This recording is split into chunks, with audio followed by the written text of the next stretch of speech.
In today's Youday lesson, Coach LaMonte reflects on how the ending of your story is what you make it.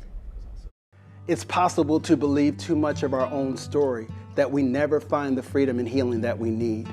This happens when you see yourself out of the lenses of your pain and have completely dismissed healing as a possibility.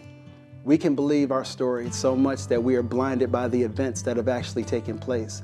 It is because of our story, it is what we've already lived, that we think to ourselves that we can't be healed.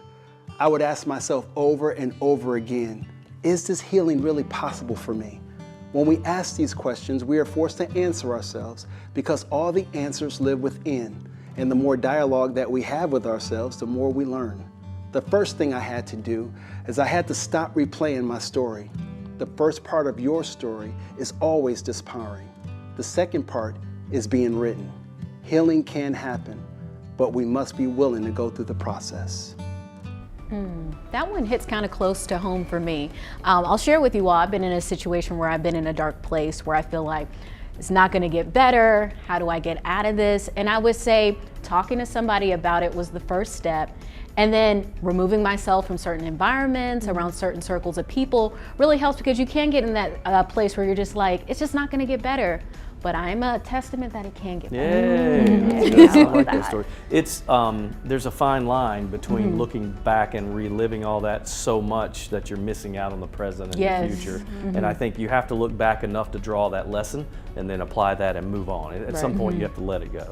Yeah, I think it's really important that when you look back at things that you've been through in life, it's not looking back like, oh my gosh, I can't believe I was there at that one point. It's looking back and saying, wow, look where I am now. Like a year ago, I was not working a job at all. And for an entire year, I did not have a job. I was in my parents' home. I have multiple degrees, and I was looking at the world like, why me? But look where I am now. And so I'm looking at that moment as that was just a moment in time, but I'm here now and I'm grateful for it. And so yeah, it was low, but look where you are. A beautiful woman standing here telling the news each and every day. And we're so grateful to have you here, Lauren, on the 4 to 5. Yes, thank you. You too, Monique. Yeah, thank you, Monique and Lauren, for both sharing that. It's so sweet of both of you. And I've been in something similar. I think everyone's kind of had a time in their life where they've just really struggled and they needed just help, and that's totally fine. And I think, you know, along with having a professional help me, also just looking to God. I am a believer, and I stay strong in my faith as much as I can, and sometimes just stepping back and saying, okay, I just need to let go of this stress and this worry, because it's not necessary for me to worry about anymore. God's got me, and I just have to remind myself that. Things can always be worse. I think that's what most of us can say to ourselves and get through it. And the line I always like is that everybody faces adversity, but it's what you do with it that defines who you are. So you can't tell a kid when they're growing up, you're not going to face, you will face something at some level. Some people are worse than others, but what you do with it is. I think they say it's like 90% how you respond to it, and then 10% what happens to you.